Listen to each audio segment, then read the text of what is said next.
কোনো মহামানবকে ক্ষমতায় রাখতে দেশের মানুষ আন্দোলন করেনি বলে সাফ জানিয়ে দিলেন বিএনপির স্থায়ী কমিটির সদস্য আমির খসরু মাহমুদ চৌধুরী। গুলশানে লিয়াজোগ কমিটির বৈঠক শেষে তিনি জানান, গেল ১৬ বছর ধরে বিএনপি মানুষের ভোটের অধিকার ফেরানোর দাবিতে আন্দোলন করছে। দ্রুত নির্বাচনী রোডম্যাপ দাবি করেন বৈঠকে অংশ নেওয়া দলগুলো। শফিকুল হকের রিপোর্টে বিস্তারিত।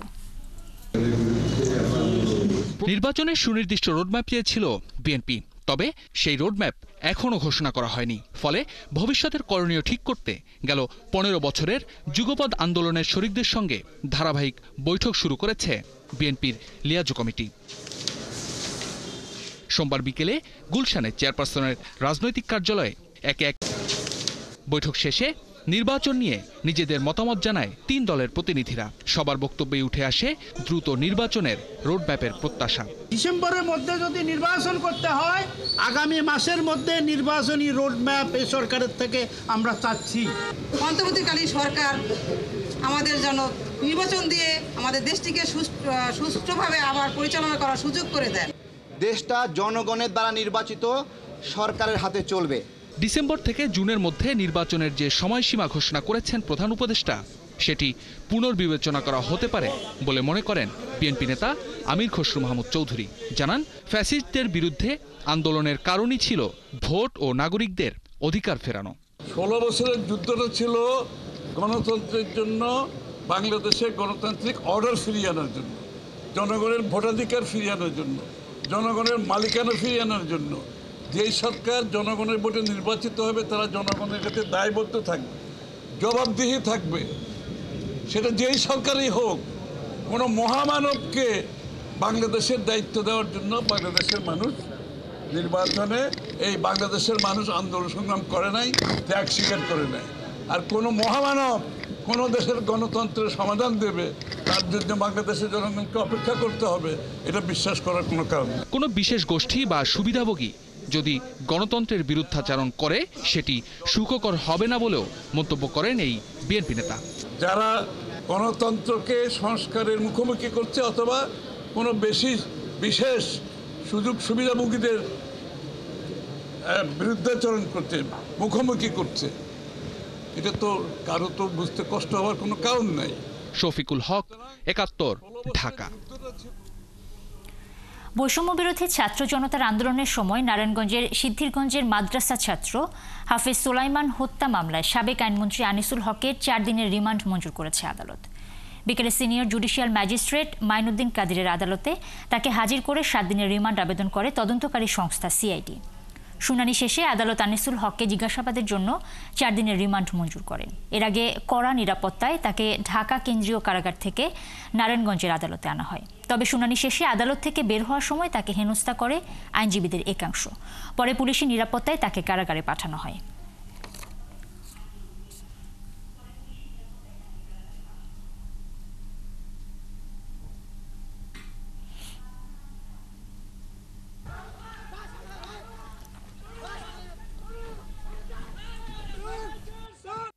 উভয় পক্ষের শুনানি আনতে এই আসামিকে মামলার সুষ্ঠু তদন্তের স্বার্থে এবং মূল রহস্য উদ্ঘাটনের জন্য এই কারা অস্ত্রগুলি সরবরাহ করছে এবং এই কারা হুকুম দিছে এই সকল বিষয় উদ্ঘাটনের জন্য তাকে 4 দিনের পুলিশ রিমান্ড মঞ্জুর করেছে। ছাত্র জনতার আন্দোলনের সময় সাভারের আশুলিয়ায় 6 জনের মরদেহ পোড়ানোর মামলার তদন্ত প্রতিবেদন দাখিলে 25 মে সময় বেঁধে দিয়েছে আন্তর্জাতিক অপরাধ ট্রাইব্যুনাল। আশুলিয়ায় হত্যাকাণ্ডের নতুন ভিডিও ফুটেজ হাতে এসেছে বলে জানিয়েছে প্রসিকিউশন। এছাড়াও জুলাই গণহত্যার ঘটনায় পুলিশের বিরুদ্ধে করা মামলার তদন্ত শেষ করতে 20 জুলাই পর্যন্ত সময় বেঁধে দেওয়া হয়েছে। আরও জানাচ্ছেন সৈকত সাদিক। ছাত্র জনতার গণ অভ্যুত্থান দমনে সবচেয়ে বেশি মারণাস্ত্র ব্যবহারের অভিযোগ পুলিশের বিরুদ্ধে। প্রায় 1.5 সহস্রাধিক ছাত্র জনতাকে গুলি করে হত্যার দায়ে কারাগারে পুলিশের তৎকালীন সর্বোচ্চ কর্মকর্তা চৌধুরী আব্দুল আল মামুন। সাবেক আইজিপি থেকে শুরু করে হত্যার দায়ে অভিযুক্ত পুলিশের কনস্টেবলও ট্রাইব্যুনালের মামলায় বিচারের মুখোমুখি। সোমবার মানবতা বিরোধী অপরাধের 4টি মামলার শুনানি হয়। সকালে পুলিশের সাবেক আইজিপি, সাবেক সেনা কর্মকর্তা জিয়াউল আহসান সহ পুলিশের 12 সদস্য ও নরসিংদীর এক ছাত্রলীগ নেতাকে ট্রাইব্যুনালে হাজির করা হয়। ঢাকা জেলার সাবেক এসি আব্দুল্লাহ হিল কাফি, সাভারের সাবেক এসি শাহিদুল হক, মিরপুরের সাবেক ডিসি জসিমউদ্দিন মোল্লা, যাত্রাবাড়ী থানার সাবেক ওসি আবুল হাসান, গুলশানের সাবেক ওসি মাজহারুল ইসলাম ও ডিবির পরিদর্শক আরাফাত হোসেন সহ 10 অভিযুক্ত পুলিশ সদস্যকে হাজির করা হয় ট্রাইব্যুনালে।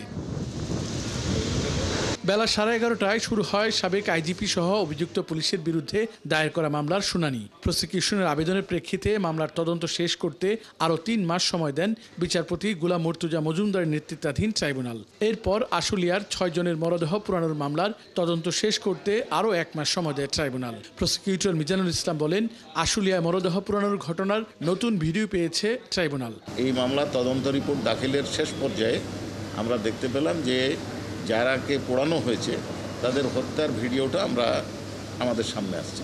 এই বিষয়ে তদন্ত সমাপ্ত করার জন্য কিছুদিন সময় দরকার, এই জন্য আমরা 1 মাস সময় চেয়েছিলাম। অনারেবল ট্রাইব্যুনাল এটা মঞ্জুর করেছে। এছাড়া রামপুরায় নির্মাণাধীন একটি ভবনের কার্নিশে ঝুলে থাকা যুবককে গুলির ঘটনায় এসআই চঞ্চল চন্দ্র সাহাকে ট্রাইব্যুনালে হাজির করা হয়। এই মামলার তদন্তেও 3 মাস সময় দিয়েছে ট্রাইব্যুনাল। তদন্ত একটা চলমান প্রক্রিয়া, এই তদন্তে নতুন তথ্য আসে, ফার্দার ইনভেস্টিগেশন পরেও হতে পারে। এখন কোনো তথ্য যদি আমাদের সামনে আসে নতুনভাবে, সেই তথ্য ইগনোর করে তো আমরা তদন্ত রিপোর্ট দাখিল করতে পারি, এবং এইখানে হয়তো 10 দিন বা 5 দিন বা 1 মাস সময় একটু বেশি লাগতে পারে। পূর্ণাঙ্গ তদন্ত রিপোর্টের জন্য এবং ন্যায় বিচারের সাথে এই সময়টা প্রয়োজন। এদিকে মানবতা বিরোধী অপরাধের মামলায় আটক নরসিংদীর ছাত্রলীগ নেতা রবিউল ইসলামকে গ্রেপ্তার দেখিয়ে কারাগারে পাঠিয়েছে আন্তর্জাতিক অপরাধ ট্রাইব্যুনাল। সৈকত সাদিক, 71, ঢাকা। বিএনপি নেতা ইশরাক হোসেনকে ঢাকা দক্ষিণ সিটির মেয়র ঘোষণার জন্য গেজেট প্রকাশে আইন মন্ত্রণালয়ের মতামতের অপেক্ষা করেনি নির্বাচন কমিশন। এমন কথা জানিয়ে আইন উপদেষ্টা আসিফ নজরুল বলেছেন, সাংবিধানিক প্রতিষ্ঠান হিসেবে ইসি এটি করতে পারে। আর অভিনেতা ইরেশ জাকেরের বিরুদ্ধে হত্যা মামলা প্রসঙ্গে তিনি বলেন, কারো মামলায় বাধা দেয়া যায় না, তবে মামলা হলেই গ্রেপ্তার নয়। শারমিনীরার প্রতিবেদন। 2020 সালের ফেব্রুয়ারিতে তৎকালীন আওয়ামী লীগ সরকারের অধীনে অনুষ্ঠিত হয় ঢাকার 2 সিটি কর্পোরেশন নির্বাচন। এই নির্বাচনে দক্ষিণ সিটি কর্পোরেশনের মেয়র প্রার্থী হিসেবে জয় পান ফজলে নূর তাপস, আর তার প্রতিদ্বন্দ্বী প্রার্থী ছিলেন বিএনপি নেতা ইশরাক হোসেন। নির্বাচনের পরই কারচুপির অভিযোগ তুলে মামলা করেন ইশরাক। মামলায় অভিযোগ করেন কারচুপি করে তাকে হারানো হয়েছে। দেশের রাজনৈতিক পট পরিবর্তনের পর বিভিন্ন সিটি কর্পোরেশনের মেয়রদের সরিয়ে দিয়ে প্রশাসক নিয়োগ করে স্থানীয় সরকার মন্ত্রণালয়। এরই মধ্যে ইশরাকের দায়ের করা মামলার রায় হয় গেল মার্চে। রায় নির্বাচনের পূর্বের ফলাফল বাতিল করে ইশরাককে মেয়র হিসেবে ঘোষণা করেন আদালত। আদালতের রায়ের পর ইশরাককে মেয়র ঘোষণা করা হবে কিনা সে বিষয়ে আইন মন্ত্রণালয়ের মতামত জানতে চায় নির্বাচন কমিশন। এরই মধ্যে রবিবার ইশরাককে ঢাকা দক্ষিণের মেয়র ঘোষণা করে প্রজ্ঞাপন জারি করে কমিশন। আইন উপদেষ্টা বলছেন, আইন মন্ত্রণালয়ের মতামত ছাড়াই প্রজ্ঞাপন জারি করেছে নির্বাচন কমিশন। ওনারা সাংবিধানিক প্রতিষ্ঠান, ওনাদের সিদ্ধান্ত ওনাদেরই নেওয়ার কথা। আমাদের কাছে যখন মতামতের জন্য পাঠিয়েছিলেন, তখন আমরা সংশ্লিষ্ট আইন কর্মকর্তাদের সাথে কথা বলেছিলাম।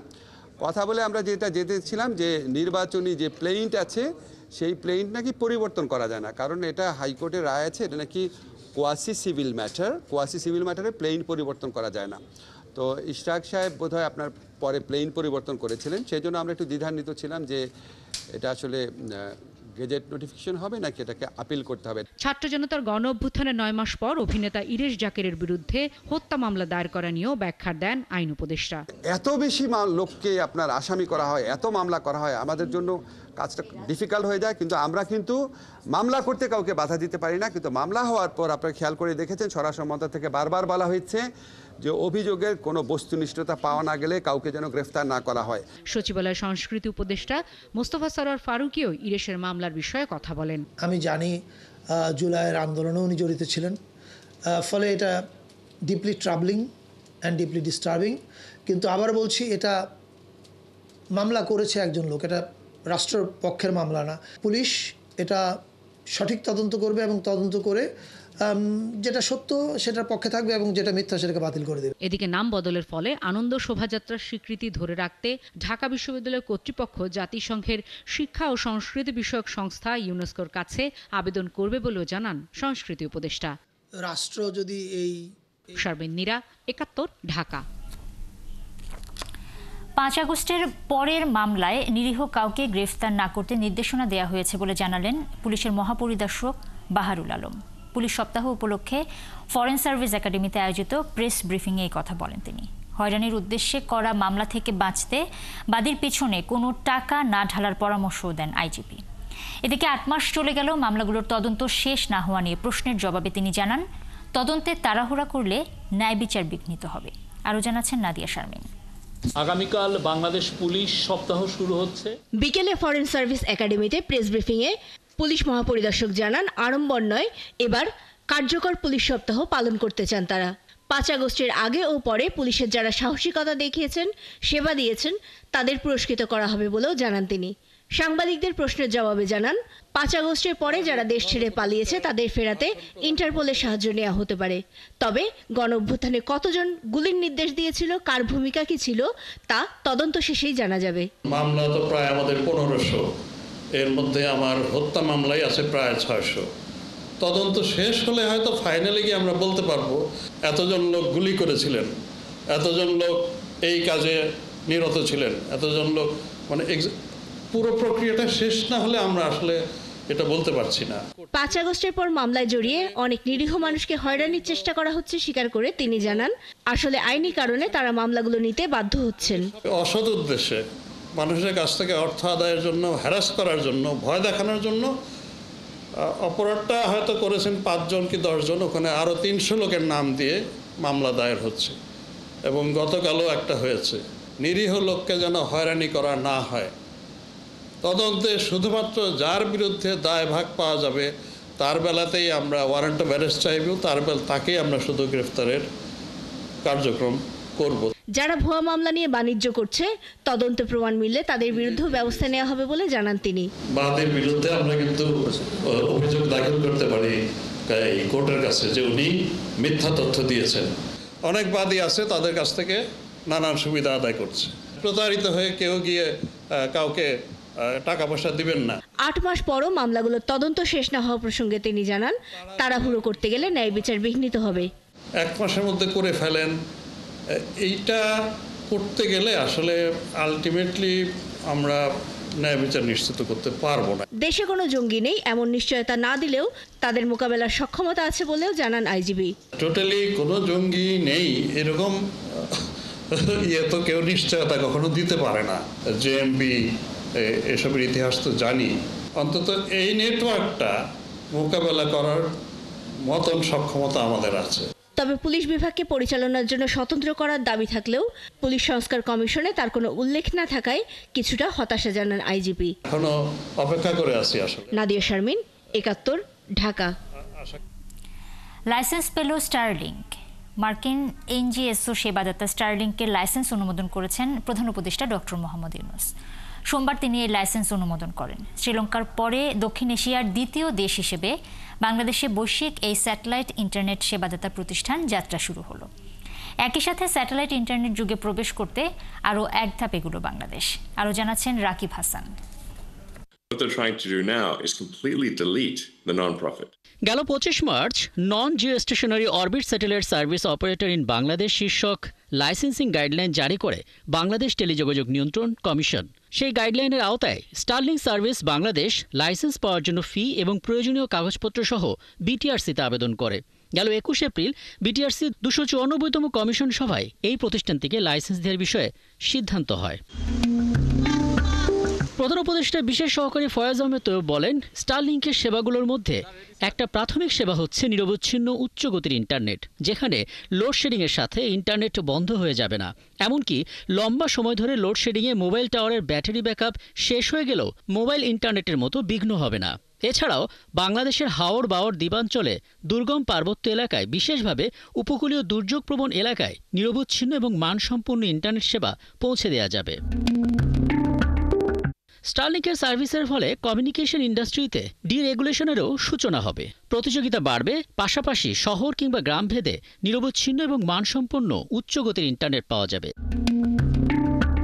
রাকিব হাসান, ৭১, ঢাকা।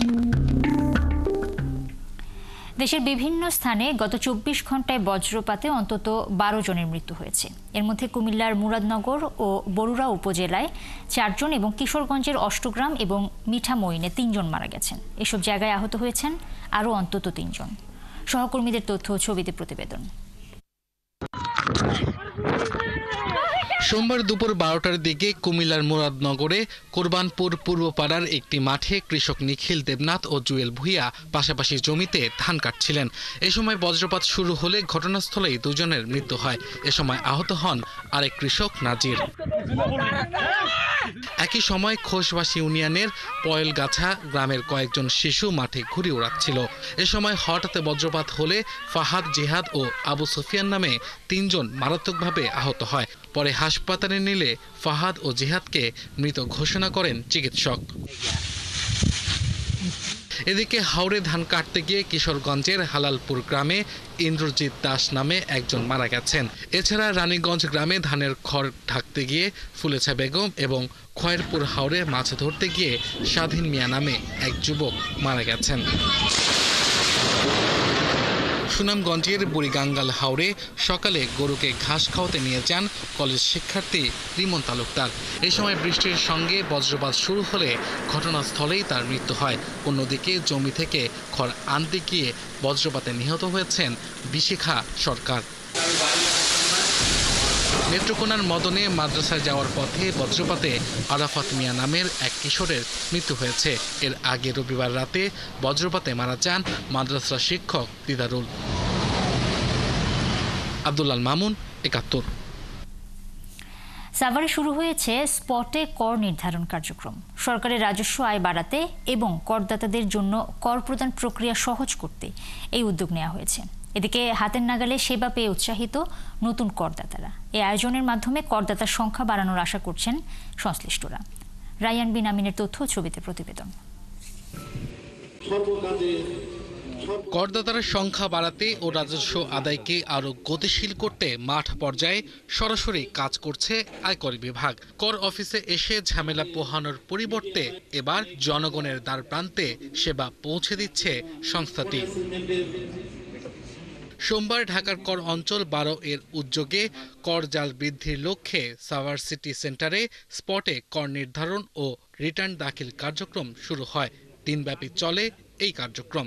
এটা তো অনেক ভালো একটা উদ্যোগ আমাদের, যেহেতু আমরা এই মার্কেটে বিজনেস করি আর আমাদের মার্কেটের অফিসে যেহেতু এই আয়োজনটা করছে, তো আমরা সুবিধা হচ্ছে আমাদেরকে কর দেওয়ার, এবং কি দূরে কোথাও যাওয়ার লাগতেছে না আমাদেরকে। খুব অল্প সময় কর দিতে পেরেছি এবং প্রথম কর দিয়ে আমার খুব ভালো লাগছে। গ্রাহকরা বলছেন কর বিভাগের এমন কার্যক্রমে রাজস্ব বাড়বে সরকারের। এ সময় আয়কর বিভাগকে সব ধরনের সহযোগিতা দেওয়ার আশ্বাস দেন ব্যবসায়ীরা। আমাদের ট্যাক্সের পয়সায় এই দেশটা উন্নয়ন হবে। এই দেশের উন্নয়ন হলে আমরা মানুষকে বলতে পারবো আমার দেশের সরকার শক্তিশালী, আমার দেশ শক্তিশালী। তাই আমি অন্য কাউকে এই টাকাটা দিব না, এই টাকাটা, এই ট্যাক্সের টাকাটা দেব আমি আমার জন্য, আমি আমার দেশের জন্য। জনগণের আয়করের মাধ্যমে দেশের সকল উন্নয়নের কাজ করা হয়, তাই সকল করদাতাকে নিয়মিত কর প্রদানের অনুরোধ করা হয় এই আয়োজনে। আইনে বিভিন্ন পর্যায়ে এসছে, আমরা এখন এটা যেহেতু করদাতারা খুব বেশি এই রিটার্ন দাখিল করছেন, আমরা এটা যেহেতু ওনারা 30শে জুন পর্যন্ত সময় পাবেন, আমরা এটাকে ব্যবহার করছি নতুন করদাতারা যাতে যে কোনো সময় তার আয়কর হিসাবটা দিতে পারে। অনুষ্ঠানে 87 জন করদাতা নানা ধরনের সেবা নেন। এছাড়া 38 জন নতুন করদাতা তাদের নথিপত্র দাখিলের মাধ্যমে বিনা খরচে কোনো ঝামেলা ছাড়া আয়কর সনদ গ্রহণ করেন, যেখান থেকে 89,000 টাকা কর আদায় করা হয়। আব্দুল্লাল মামুন, ৭১। বাংলাদেশের আইন মেনেই ব্যবসা করতে হবে বহুজাতিক সিগারেট কোম্পানি ব্রিটিশ আমেরিকান টোবাকোকে। এমন কথা জানিয়ে শ্রম উপদেষ্টা সাখাওয়াত হোসেন বলেছেন, আইন না মানলে ব্যবসা গুটিয়ে নিয়ে যেতে হবে। দুপুরে শ্রম নিরাপত্তা সভায় তিনি এসব কথা বলেন। এদিকে টানা ৬ষ্ঠ দিনের মতো কুষ্টিয়ার বিএটির কারখানা অবরোধ করে আন্দোলন করছে শ্রমিকরা। বিস্তারিত সুশান্ত সিনহার প্রতিবেদনে। কয়েক দফা সরকারি নির্দেশনা অমান্য এবং শ্রম আইনের ৪৫টি ধারা উপধারা লঙ্ঘন করায় ব্রিটিশ আমেরিকান টোবাকোর কুষ্টিয়ার কারখানায় টানা ৬ দিন ধরে ধর্মঘট করছেন শ্রমিকরা। ২২ দফা দাবি এবং বাংলাদেশ শ্রম আইনের যৌক্তিক দাবিগুলো আমরা করেছি। আমরা আইনের আলোকে, আইনের ভিতরে থেকেই আমাদের দাবিগুলো করেছি। আমাদের সাথে ম্যানেজমেন্ট বা কোনো সিবিআই নেতৃবৃন্দ এখনো যোগাযোগ করেনি বা আমাদের কোনো আশ্বাসও দেয়নি। ঠিক তখনই ঢাকায় হোটেল সোনারগাঁওয়ে কারখানার কর্মপরিবেশ ও নিরাপত্তা বিষয়ক সেমিনার আয়োজন করে শ্রম মন্ত্রণালয়। সেমিনারে উঠে আসে বহুজাতিক সিগারেট কোম্পানি ব্রিটিশ আমেরিকান টোবাকোর শ্রমিক আন্দোলনের বিষয়টি। শ্রম আইন লঙ্ঘনের বিষয়ে নির্দেশনা উপেক্ষা করায় বিএটিকে আইন মেনে ব্যবসা করার কড়া হুঁশিয়ারি দিলেন শ্রম উপদেষ্টা। British American Tobacco, that either you follow the law or you wind your business and go. This is the harsh word that I have to use. মানে আমি তো আমার কাছে তার কোনো উপায় নেই, আমি তাদের হাতে পায়ে কাউকে ধরবো। কুষ্টিয়ায় বিএটির 12টি কারখানায় সরকারি লাইসেন্স না থাকা, পদে পদে শ্রম আইন লঙ্ঘন, শ্রমিক শোষণ সহ অনিয়ম দুর্নীতির অভিযোগ দীর্ঘদিনের। সম্প্রতি শ্রম মন্ত্রণালয় 3 কর্মদিবসের মধ্যে শ্রমিকদের দাবিগুলো বাস্তবায়ন করে 17 এপ্রিলের মধ্যে বিএটিকে পরিপালনের নির্দেশ দেয়। কিন্তু সরকারের সেই নির্দেশনা আমলে নেওয়ার প্রয়োজন বোধ করেনি বহুজাতিক সিগারেট কোম্পানিটি। কুষ্টিয়াতে বিএটির সেখানে শ্রমিকরা দীর্ঘদিন ধরে আন্দোলন করছে এবং সেটি এখন পর্যন্ত নিষ্পত্তি হয়নি। এরকম একটা প্রেক্ষাপটে আমরা ওয়াশ ডে পালন করছি, অর্থাৎ সেফটি অ্যান্ড হেলথ ইস্যু নিয়ে।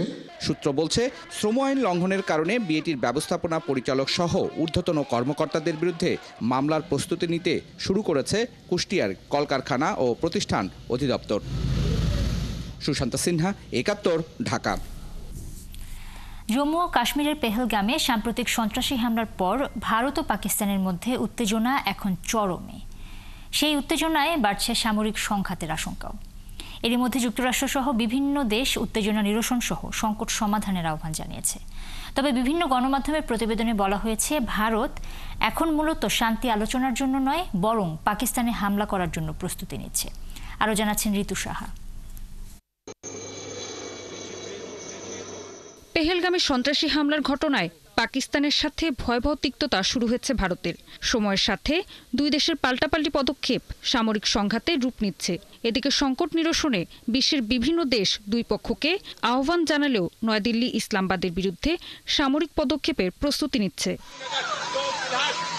তীব্র উত্তেজনার মধ্যেই ফ্রান্সের সাথে বৃহত্তম প্রতিরক্ষা চুক্তি সম্পন্ন করেছে ভারত। সোমবার এই দুই দেশের মধ্যে 63,000 কোটি রুপি অর্থমূল্যের চুক্তি হয়েছে। এর আওতায় ভারতীয় সশস্ত্র বাহিনীর বহরে মেরিন ভ্যারিয়েন্টের 26টি রাফালে এম যুদ্ধবিমান যুক্ত হবে। চুক্তি অনুযায়ী 22টি একক আসনের যুদ্ধবিমান এবং 4টি দ্বৈত আসনের প্রশিক্ষণ বিমান কেনা হবে। পেহেলগামে হামলার ঘটনাকে কেন্দ্র করে ভারতের বিভিন্ন অংশে চলছে তীব্র বিক্ষোভ। সোমবার নয়াদিল্লিতে পাকিস্তান হাই কমিশনের কাছে কয়েকশো মানুষ বিক্ষোভ করেছেন। আমরা জঙ্গি দেশ পাকিস্তানের দূতাবাসের বিরুদ্ধে স্লোগান দিচ্ছি, কারণ আমাদের উচিত পাকিস্তানি জঙ্গিদের আক্রমণের তীব্র জবাব দেয়া, যারা নিরস্ত্র ভারতীয়দের হত্যা করেছে। আমি ভারত সরকারকে যত তাড়াতাড়ি সম্ভব পদক্ষেপ নেওয়ার জন্য অনুরোধ করছি। ধর্মের ভিত্তিতে জঙ্গিরা যেভাবে পর্যটকদের হত্যা করছে তাতে আমরা ক্ষুব্ধ। পাকিস্তান এবং তার জঙ্গিদের বিরুদ্ধে আমাদের এই প্রতিবাদ। আমরা দাবি করছি সরকার তাদের বিরুদ্ধে দ্রুত কঠোর ব্যবস্থা গ্রহণ করুক। পেহেলগামে হামলার পর ভারতের প্রধানমন্ত্রী নরেন্দ্র মোদী বিশ্বের বিভিন্ন দেশের বেশ কয়েকজন নেতার সাথে ফোনে কথা বলেছেন। পাশাপাশি দেশটির পররাষ্ট্র মন্ত্রণালয় দিল্লিতে শতাধিক কূটনৈতিক মিশনের কর্মকর্তাদের সাথে নিয়মিত আলোচনা চালাচ্ছে। সম্প্রতি সংবাদ মাধ্যম নিউ ইয়র্ক টাইমসের এক প্রতিবেদনে বলা হয়েছে, নরেন্দ্র মোদীর এ প্রচেষ্টা মূলত শান্তি আনার জন্য নয়, বরং সামরিক প্রতিক্রিয়া ক্ষেত্র প্রস্তুতের অংশ। ঋতু সাহা, একাত্তর। দুদকের জালে এবার ক্রিকেট বোর্ডের সাবেক সভাপতি নাজমুল হাসান পাপন। অভিযোগ আছে, এই বোর্ডকে ব্যবহার করে পাপন হাতিয়ে নেন হাজার কোটি টাকা।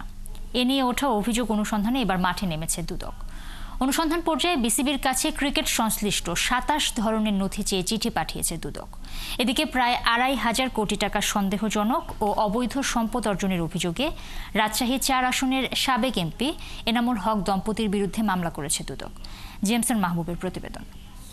সবার সমস্যা একরকম না, এক একজনের এক এক রকম সমস্যা। দেশের ক্রিকেট ইতিহাসে সবচেয়ে বেশি সময় ধরে বোর্ডের সভাপতির দায়িত্বে ছিলেন নাজমুল হাসান পাপন। ছিলেন পতিত আওয়ামী লীগের একজন সংসদ সদস্য।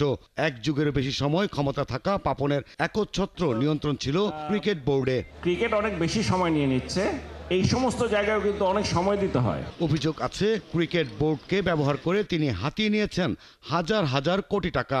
ক্ষমতার অপব্যবহারের মাধ্যমে পাপনের অর্জিত অবৈধ সম্পদের খোঁজে মাঠে নেমেছে দুদক। পূর্বাচলে স্টেডিয়াম নির্মাণ, বিপিএলে আয় ব্যয়, বিদেশি কোচ নিয়োগ ও আইসিসি মেগা আসরে দুর্নীতির মাধ্যমে পাপন হাতিয়ে নিয়েছেন হাজার কোটি টাকা। এসব তথ্য অনুসন্ধানে ২৭ ধরনের নথি চেয়ে বিসিবিকে চিঠি দিয়েছে দুদক। ৭ কার্যদিবসের মধ্যে প্রয়োজনীয় নথি সরবরাহের নির্দেশ দেওয়া হয়েছে। এদিকে প্রায় ২৬ কোটি টাকা অবৈধ সম্পদ অর্জন ও প্রায় ২৫০০ কোটি টাকা সন্দেহজনক লেনদেনের অভিযোগে রাজশাহী ৪ আসনের সাবেক সংসদ সদস্য এনামুল হক ও তার স্ত্রীর বিরুদ্ধে মামলা করেছে দুদক। নিজ প্রতিষ্ঠানের নামেও ২২টি ব্যাংক হিসাবে ১১২০ কোটি টাকারও বেশি জমা এবং উত্তোলন সহ মোট ২২৩৯ কোটি টাকারও বেশি সন্দেহজনক ও অস্বাভাবিক লেনদেনের তথ্য অনুসন্ধানকালে উদ্ঘাটিত হয়েছে। ভুয়া প্রকল্পের নামে ২০০ কোটি টাকারও বেশি আত্মসাতের অভিযোগে সাবেক সচিব ও উদ্দীপন পরিচালনা পর্ষদের চেয়ারম্যান মিহির কান্তি মজুমদার সহ ১৫ জনের বিরুদ্ধে মামলার অনুমোদন দিয়েছে দুদক। জেমসন মাহবুব, ৭১, ঢাকা। চট্টগ্রামে শেষ বেলায় তাইজুলের ঘূর্ণি ১৬ বারের মতো তুলে নিলেন ফাইফার। টাইগার শিবিরে ফিরল স্বস্তি। বাংলাদেশের বিপক্ষে শেষ টেস্টের প্রথম দিন শেষে ৯ উইকেট হারিয়ে ২২৭ রান তুলল জিম্বাবুয়ে। আগে ব্যাট করতে নেমে ভালো শুরুর আভাস দেন জিম্বাবুয়ের ২ ওপেনার ব্রায়ান বেনেট এবং বেন কারান। ৪১ রানের জুটি ভেঙে দলকে ব্রেক থ্রু এনে দেন অভিষেক টেস্ট খেলতে নামা তানজিম হাসান সাকিব। ৫০ বলে ২১ রান করা আরেক ওপেনার বেন কারানকে বোল্ড করেন তাইজুল ইসলাম। নিক ওয়েলচ আর উইলিয়ামসনের দৃঢ়তায় বড় স্কোরের পথে হাঁটতে থাকে সফরকারীরা। ২ উইকেট হারিয়ে ১৭৭ রান তুলে ফেলে জিম্বাবুয়ে। শেষ বিকেলে শুরু হয় তাইজুল ঝড়। ১৭ বলের মধ্যে ৩ উইকেট নিয়ে ম্যাচে ফেরে বাংলাদেশ। ৫ উইকেটে ২০০ রান তুলে ফেলা দলটা ২২৭ রান তুলতেই হারিয়ে বসে ৪টি উইকেট। তাফাতসাওয়া সিগা ১৭ রানে আর মুজারাবানি অপরাজিত আছেন ১ রানে।